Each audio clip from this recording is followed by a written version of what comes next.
anyone who has ever traveled with a passport from an African country will tell you it can be a challenge. I'm talking those painful visa applications and costs, navigating tough immigration systems, all the way to the dreaded passport control. It's not easy. You can ask me, I have been there. Cross-questioned at more US and European airports than I care to count.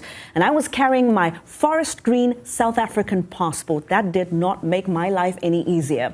Add to that, there are now travel bans. In January this year, the Trump administration expanded its travel ban to include 4 African countries: Nigeria, Sudan, Tanzania and Eritrea.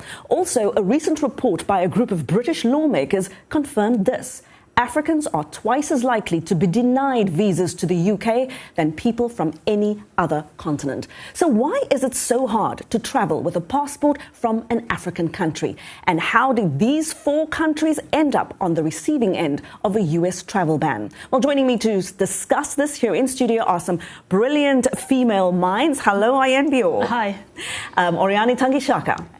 So also joining us is Voice of America's Nadia Taha. She's Sudanese. It's part of the reason why she's here, but she's also a producer here at the Voice of America. And Maria Byrd. She's the Washington correspondent for Nigeria's Channels Television. Ladies, so nice to have you on. Thank you so much for joining us. And of course, we thank you for joining us. You can get in on this conversation on social media. You can find our handles on your screen throughout the show. Let us know why you think travel bans are targeting Africa. Well, now back to that travel ban. Now, I'm not talking about the recent one imposed on Europe because, of course, now the world has changed, hasn't it, because of the coronavirus. But we're talking about the travel bans that have really irked many in Africa. The U.S. travel ban adding now 4 African countries. The U.S. government says these travel bans are all about national security. So what does the ban entail and who exactly does it apply to? VOA State Department correspondent Nike Ching explains. The U.S. government says it is trying to step up vetting process and to better identify criminals who are trying to enter into the United States. Under the new rules, people from the affected countries will not be allowed to obtain certain types of visas. Nigerians and Eritreans will not be able to immigrate to the U.S. permanently. Tanzanian and Sudanese citizens won't be able to apply for the green card lottery. The ban does not apply to tourists, refugees, and students from the affected countries. And the American government says it simply has to mitigate all potential threats. In its view, the affected countries do not have the capability to provide the U.S. with the necessary information on travelers. This has been an issue for a long time. And now that sort of the Sudanese and Nigerians have had a chance to process this, I think Nigerians were extremely taken aback and blindsided by this. Now that they have had time to really process this, Maria, what has been the reaction amongst Nigerians? Kitty, thank you for asking. I mean, at this point, many Nigerians are extremely surprised. They're still upset about it. But we know that those Nigerians who've been following the government and the U.S.-Nigerian relations understand that this has been about a year in the making. And at some point, about a year ago, the U.S. asked for tighter restrictions on information sharing. They wanted specific things done between Nigeria and the U.S., especially to look at terrorism. And obviously, the U.S. has been very big on terrorism ever since 9/11. And when you talk about Boko Haram and all that's happening in Nigeria, you see that they really want Nigeria to be a partner in that process, especially as it relates to terrorism. So, and Nigeria is a very strong ally of the United States on the continent. And of course, you cover this on the Hill. You cover these relationships and, relay it back to the audience in Nigeria. Who do they blame for this? Well, some are blaming, obviously, the U.S. initially, but there are many others that are saying, my government knew this. My government knew that what the U.S. was asking for. And so it is really upon our government to make sure they respond appropriately and they move toward being able to have this lifted. So the reaction has been swift and strong from East Africa to West Africa. But what about the potential impact? What are you guys hearing from people on the ground about how this is going to impact them?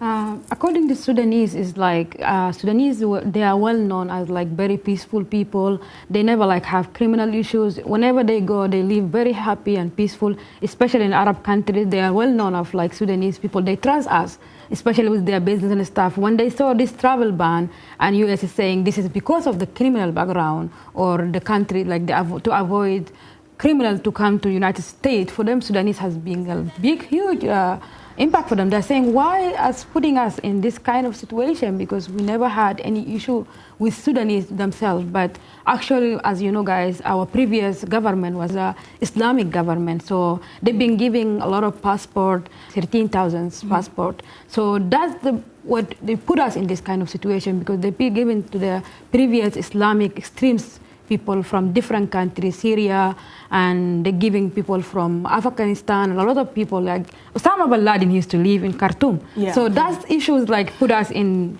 a difficult situation. So. And that's part of the reason why the experts that I've spoken to have said that this ban is not a good idea, because the issues in Sudan and the issues in Tanzania and Nigeria are different. Right. And to have this umbrella kind of ban on all of these countries just isn't going to work. I mean, you said that there's potential threats, you know, in parts of Africa. The threats in Sudan are not the same as the threats in Tanzania. Right. So why would you impose the same restrictions on these two countries? And I think for Nigeria, especially the fact that family members won't be able to file for each other. What are you hearing that the impacts on families? Impact, because obviously businesses, tourists are still able to come into the country, into the U.S., assuming that they get their visa approved. But again, that's the real issue. I mean, many Nigerians have been here for many years. I mean, we have large populations in Washington, Texas, all over the country, and so we have they doctors, bring exactly. We bring, you know, their families over to say, hey, I'm having a child, so the mother might come for a year or 2 years to come and stay, and now that's really going to impact, I think, the nucleus of the Nigerian family that exists in the U.S. And that's what makes this so difficult, even to just grasp. To me, it feeds into a narrative that anyone who is an immigrant is a burden, and an automatic burden. And I think that, again, that's a role that we as the media can play in telling these individual stories so that people are seen for the contributions that they make. I think immigrants have an innate, not just ability, but a drive to go and contribute. You don't expect anything when you go into a country, especially a country like the United States. It takes wherewithal to come to America. You have to get the visa. There are many hoops you have to jump through in your home country before you get here, and it costs money. And as you said, Nigeria is one of the biggest contributor in terms of, you know, like education. They're the most educated people, so they've proved themselves to be people who can actually contribute. The U.S. has definitely, contribute. As you said, doctors, lawyers. I mean, there's a myriad of individuals that have truly contributed to the U.S. So There's also unverified claims that Africans are more likely to overstay their visa, when there's data out there that actually suggests that it's Europeans who overstay their visa in the U.S. In more cases than Africans actually have. And I would love more reporting on that, because I would love to learn more about it. But Nadia, I wanted to ask you, because the visa lottery is exactly that in Sudan. It is a lottery. It is very, very difficult to get. What are you hearing from young people who want to apply for it and now can't? Actually, lottery for Sudan is like a hope for a lot of young Sudanese.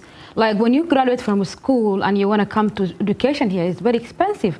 So Sudanese, they rely on the lottery. You apply 10 times, 20 times to get the lottery, and very costly. And actually, when you go to Sudan during November time, during the lottery time, everyone in the street going to get a picture for lottery picture and there is like a center to apply for lottery. Like Sudanese, they used to say, U.S. did this because of Sudanese to come, because we are peaceful people. They want us to go and help people there. So for them to find out the lottery is not there, young people I see in the social media, they say they want to cross the Mediterranean. That's the only option they have. Do they feel that this is an attack on the religion of Islam? Yeah, it's attack on religion Islam, because actually, like, politicians, they use Islam to put us in this situation. Because why are you giving foreigners passport? Yeah, I have a question also going back to how some cases the travel ban is there because they have not complied with the deportation request by the U.S., and so they end up on the travel ban. But we've seen that Ghana has actually been able to come off of the deportation, the travel ban. What else did Ghana do that other countries could do to get off that ban? Well, first, Ghana was able to say, wait a minute, the U.S., you all are deporting people back to Ghana, but these are not our native These are not people that have come from our country initially. And so they're saying, listen, as you're deporting people, we have no problem. If someone has done crime or there's a reason why they've overstayed their visa, that they need to be sent back, then we're more than happy. But we're not going to take someone from any part of Africa back into our home. So it was more of an administrative back and forth. Correct. And so what can these countries do now to get off the ban, very briefly? Well, Nigeria has stated that at this point they've already started. So prior to February, they had already started working on now whether or not that was the case, but they said they already started working on many of the things that will allow them to lift the ban, specifically looking at information sharing, bringing more restrictions around it, being able to provide better information to the U.S. So that has been done, and that's being done for, because many people, to be honest, some Nigerians are actually in favor of Trump. They feel like, he speaks the language that many Americans, and many Americans actually feel that way. They believe about Africans, and he says it. And so they have no issues. As long as they know what needs to be done, they have no issues with being able to follow through and to be able to move forward so that they can continue business, family, and life in America. I think also in Sudan government is already, they took a very serious steps. The Sudanese Supreme Council leader, he said, he requested the Interior Minister to withdraw 13,000 passports from non-Sudanese. Countries are taking this seriously. I hope this conversation will be very different if we speak again about this in about a year's time. Absolutely. And well, ladies, it isn't easy for Africans to travel inside the continent either. And after the break, we'll take a look at what's being done to change that. We'll also speak to a Kenyan blogger who decided to backpack through Africa. She's going to tell us the surprising things she discovered on her travels. We'll be right back.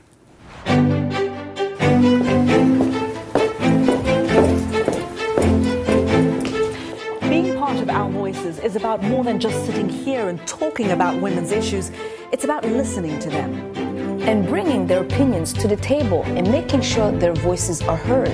Because our lived experiences, our stories, and our voices will help shape the next generation.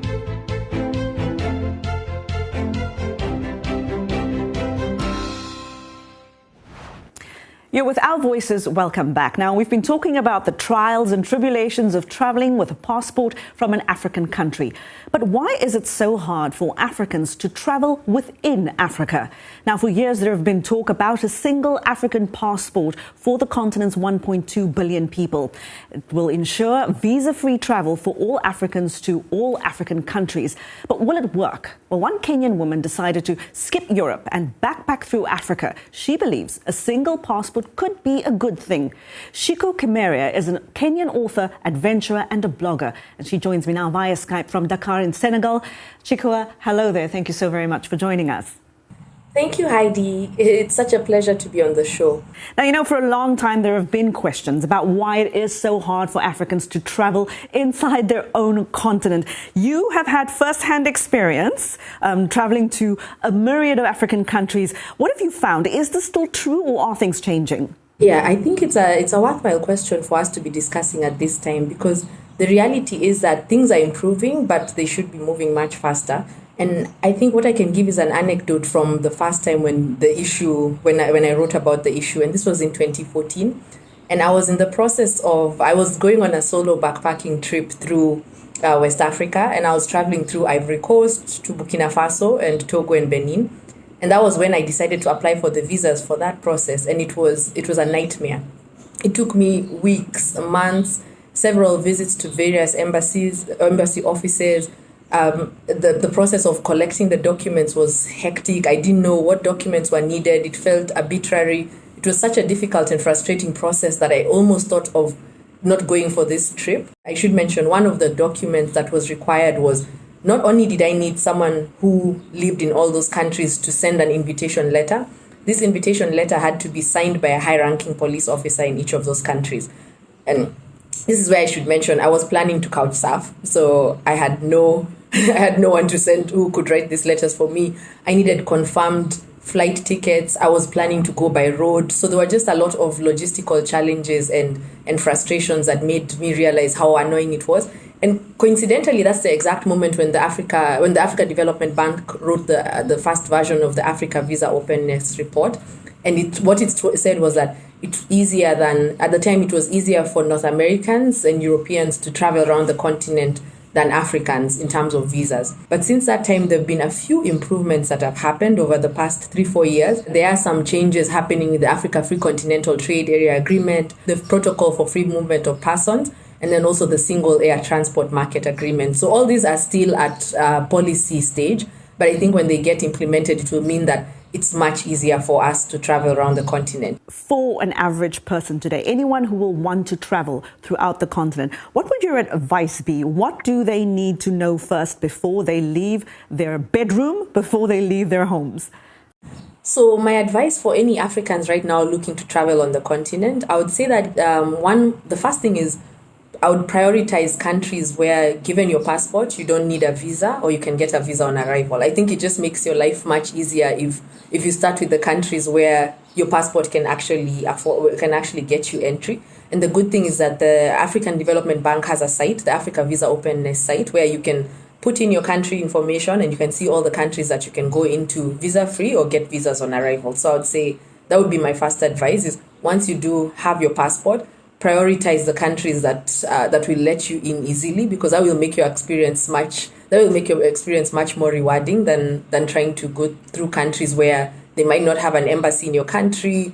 The process for you might be so difficult. So I would say at least find the countries within your region find the countries within Africa that will allow you to get in. And I think right now 25% Africans can travel to at least 25% of African countries without a visa. So on average, any African passport can allow you to go to at least a quarter of the continent. So that's where I would say prioritize that. Before we go, one word answer, which country are you going to go see next?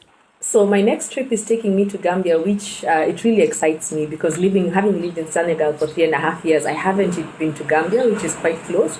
And I know language-wise, in terms of Wolof, not French and English, language-wise it's quite similar to Senegal, but I also know that there's a lot of differences. So I'm quite excited about that. I've heard it's extremely beautiful. The people are very friendly. So that will be my next trip, Gambia, in a few weeks. Thank you so much for your time. And you can find out more about Chiku's adventure on her blog, The Kenyan Explorer, and also follow her on social media. Her details are right there on your screen. After the break, our panel is back. We'll talk travel bans imposed by Africa and how some African countries are moving to curb the spread of the coronavirus at airports and hotels. We'll be right back.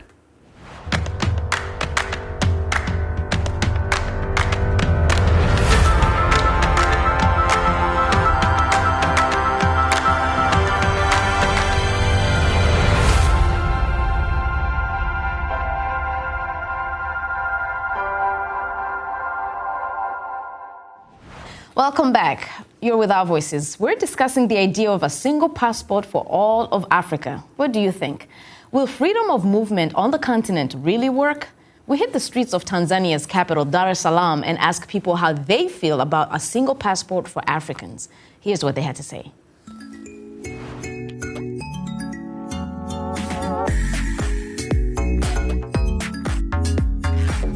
Coming together and having one passport is a good idea in the long term.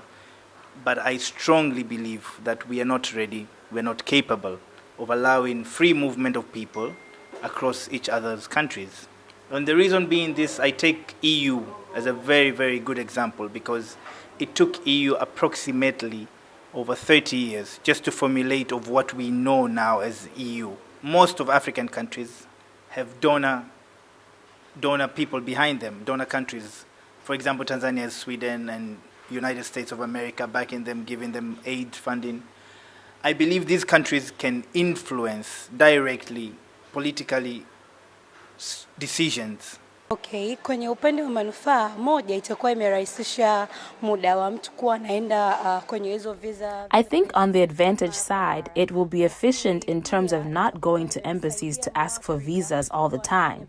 And also, it will help all Africans to do things on time. But the disadvantage of that is it can be easy for bandits or people with bad intentions to move around Africa easily. If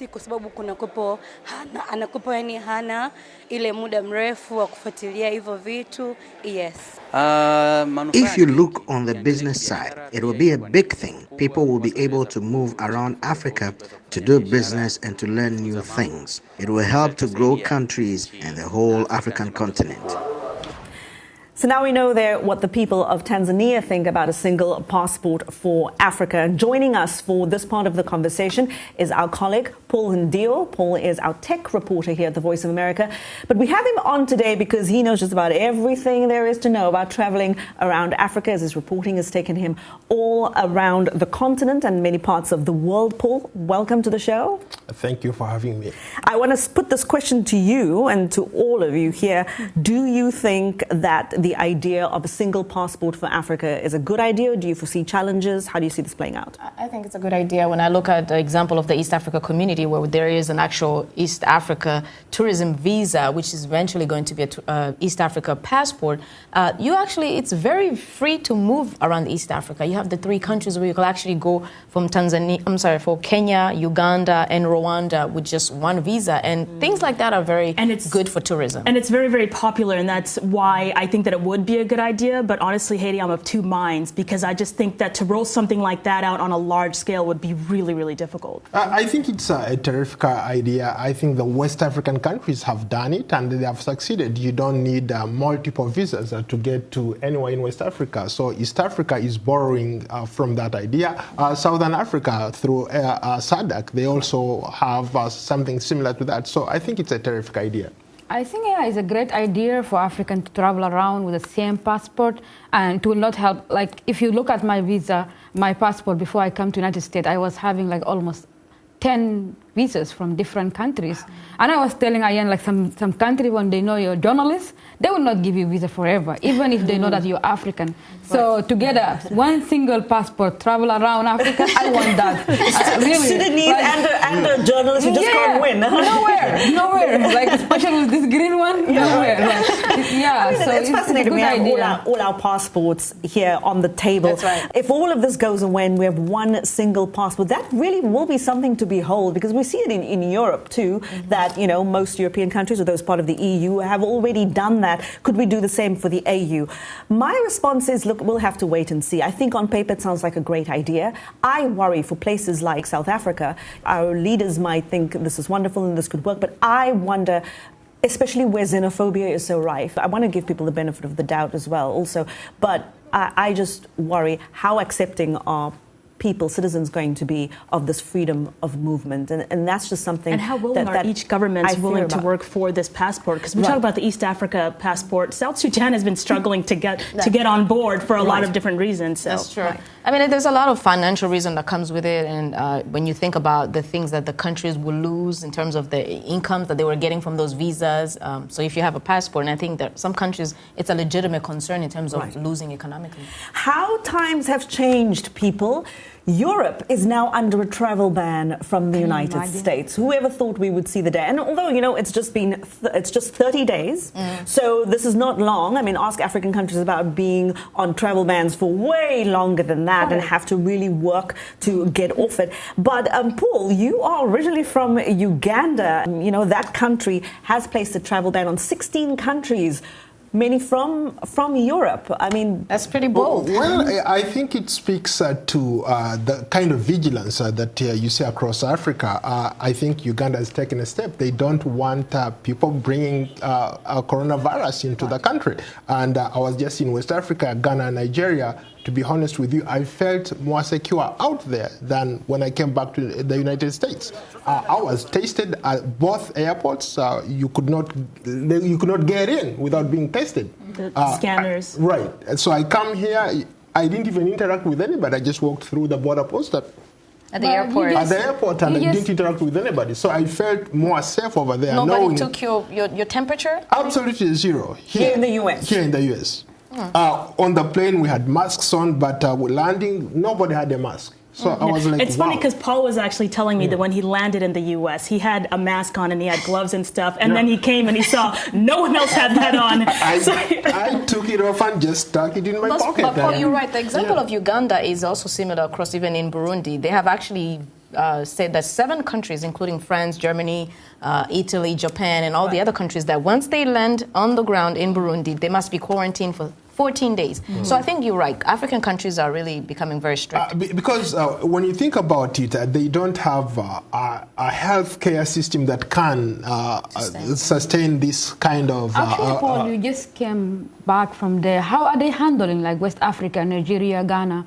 How are they handling the coronavirus situation there exactly inside the country? I mean, I was remarkably impressed by Nigeria, the first case of coronavirus. When the person landed in Lagos, they were able to track, not just track his movements, but they were able to actually go and literally pick every single person that he interacted with. So they were able to quarantine those people. Had it not been for them testing at the airport, I don't think they would have been able to get that person. So, and that speaks to, in terms of preparedness, I think they are very, very much aware because of, they've dealt with this before, Ebola. And could it just be that Africa is prepared for a pandemic because we've gone through it so many times? The fact that Ebola didn't end up being as widely spread as it did really speaks to the fact that, they actually got something right here. And I think our health ministries and our officials, our health systems need to get some credit for that Europe as well. Have something to learn. Something to learn for a change. Wow. Yes, Europe can learn from Africans and how they're handling it. Well, I came across some interesting reading in the New York Times, and it was something a French anthropologist, Frédéric Keck, said. The U.S. is doing to Europe what Europe did to southern countries in Africa and in the Middle East. Europe is being ostracized. In that same article, I found this quote by a French woman, an ordinary woman, who during a flight from the US to France learned of America's travel ban targeting Europeans. She said, and I quote, "It's really strange to hear that I can't enter a country because I am French." And it's like in my head, I can hear so many Africans saying all together, welcome to our world. And that is our show this week. Thank you so much, Paul and Ndiho, for joining us. Also, Nadia, Taha, thank you for your time. We do appreciate having you on the show. We hope to see you back here again. In the meantime, everybody stay safe. Do what you must to stay healthy and protected. And we'll see you next time. Goodbye.